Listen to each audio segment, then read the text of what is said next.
gentlemen. Roll the camera. Okay.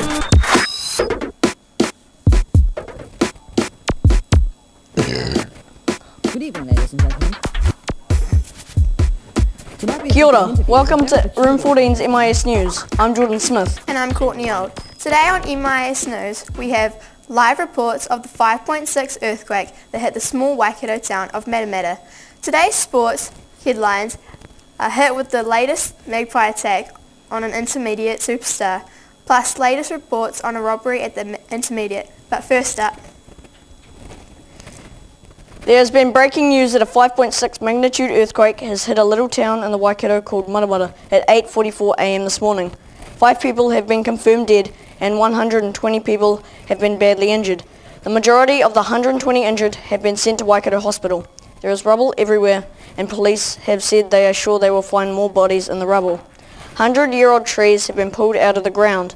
Matamata College students and teachers are lucky to be alive as most of the school's buildings have fallen to the ground. 7 children have been rushed to Starship Hospital in Auckland for special treatment and 1 teacher is undergoing surgery at Middlemore Hospital in Auckland due to serious head injuries.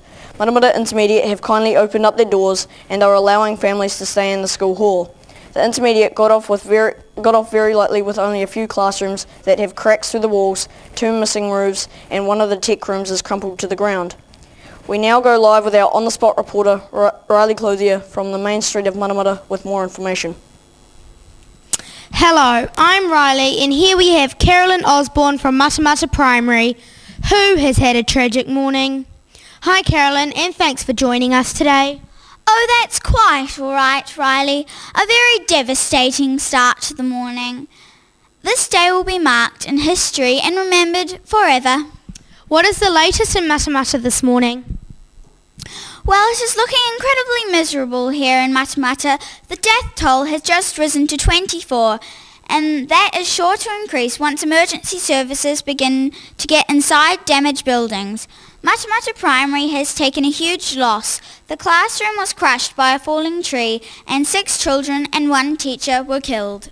Our deepest sympathy to you all in Matamata. What are you putting in place to cope with these tragedies? Well, we have a closed for today until the end of the week. We have lots of work to do in terms of counselling for both students and teachers. Then, of course, there are funerals to prepare for, and the fact of several of our buildings are still unsafe and therefore not fully operational until full inspections have been made. The classroom where the students and the teacher were killed had been completely demolished. How much damage has been done to your students, family members and homes? There's been a lot of structural damage to several families' properties, especially in the residential areas. However, rural areas such as Hinuera, Scotsman's Valley and Walton have hardly been affected at all. Families in these outside country areas have been busy making food for the community and residents that are homeless have been welcomed in by the Intermediate. Thanks Carolyn. Our deepest thoughts are with you and other residents of Matamata. That's all from me. Now to you, Ward, in the studio. An emotional interview. Thanks, Riley. Now let's have a look at what's cool and what's not in the world of business in New Zealand. So hot right now, Index. Oil prices are going up, trading at $110 a barrel. This is much better than yesterday when they were worth about $100 a barrel. Going down is gold, which used to be really cool, but it isn't anymore because somebody saw singer Kanye West with gold-plated glasses. Another thing going up is dog purses, which used to be great, then wasn't so great anymore, then was suddenly great again. Because Paris Hilton was seen in the Creme magazine with one. Now everybody wants one. Finally, a new word makes it big on the scene. It's epic. Nowadays, when something is very, very good, it is epic. So there you go. Well, that's all from me. I'll be back tomorrow when everything has changed. Stay tuned, New Zealand, and stay epic. Back to the news desk with Jordan and Courtney. Thank you, Ward. And now for something completely different.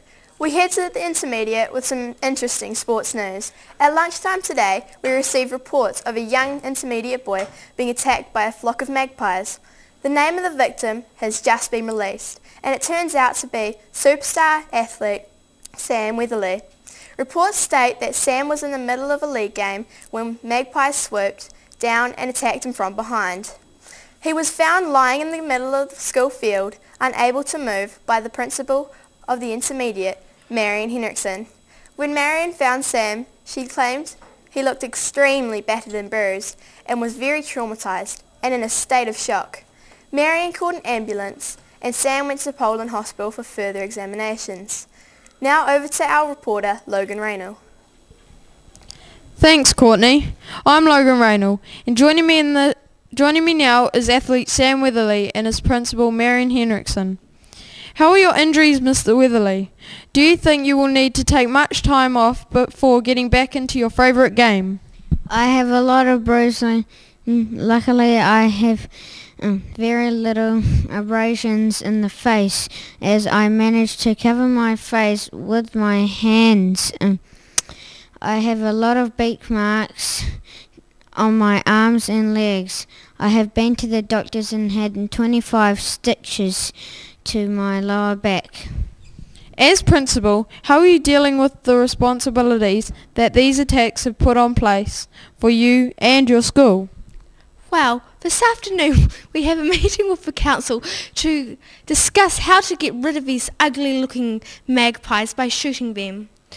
I think that this could have happened anywhere at any time, and it was just unfortunate that it happened while Sam was at school. I have no further comments regarding the responsibility of the school.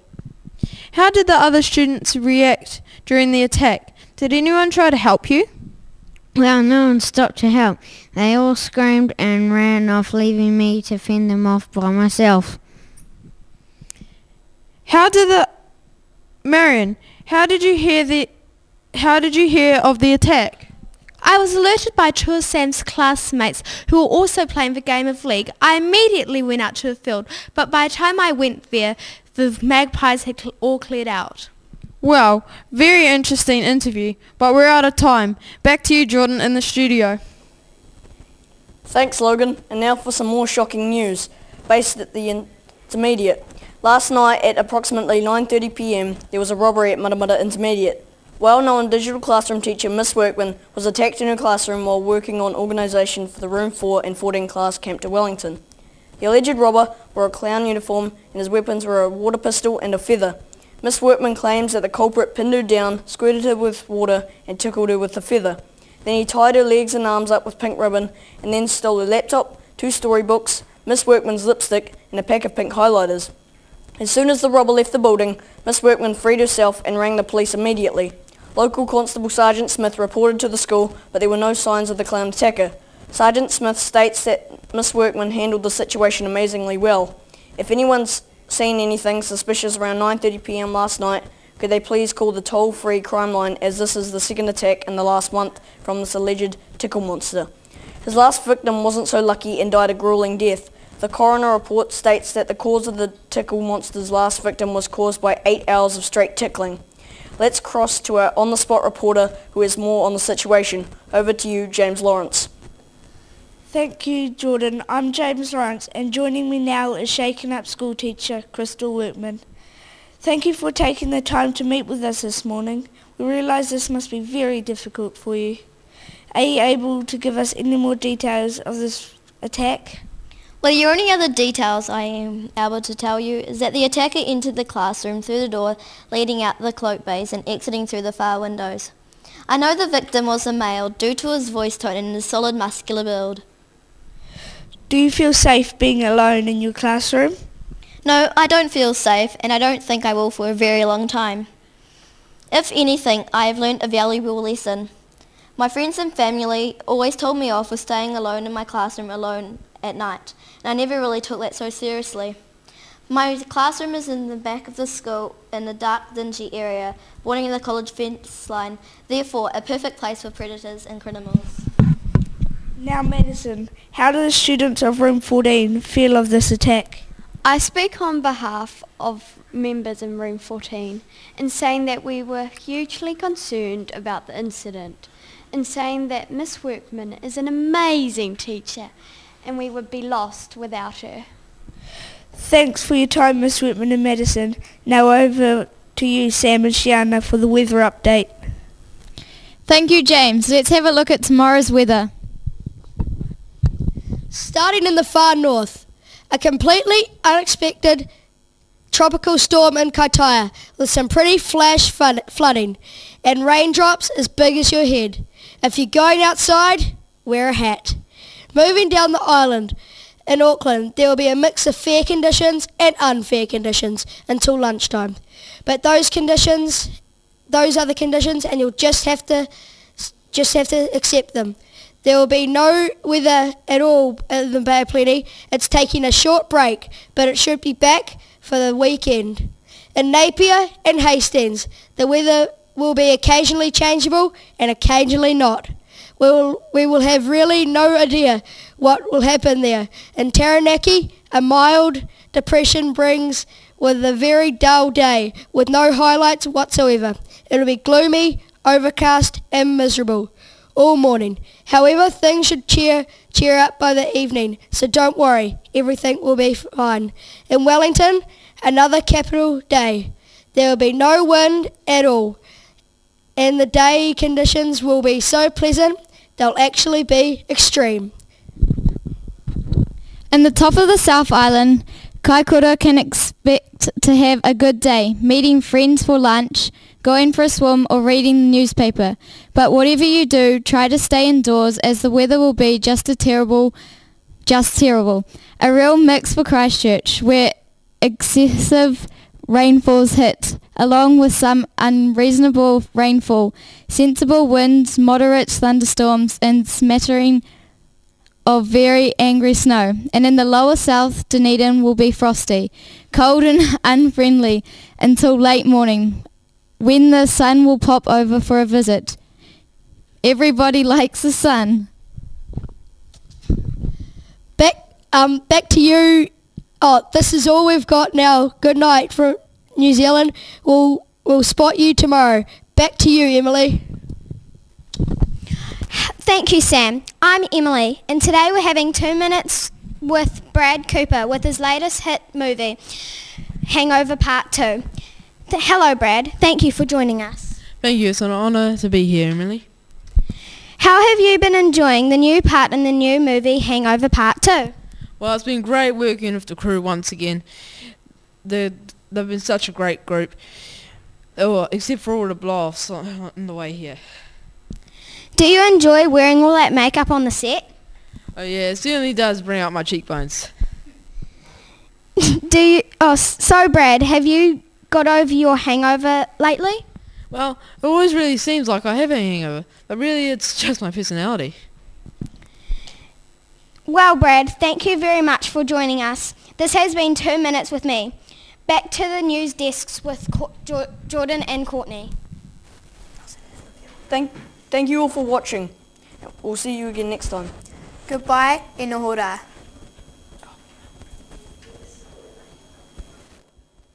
Ladies and gentlemen. Roll the camera.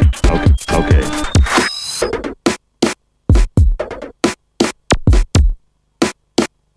Good evening, ladies and gentlemen. Tonight we are featuring an interview with a very peculiar-looking gentleman. Scene 1, take 1.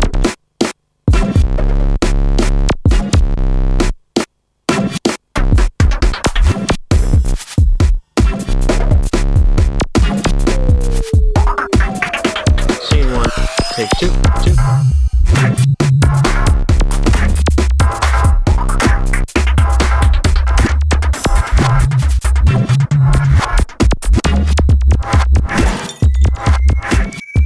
Take 2.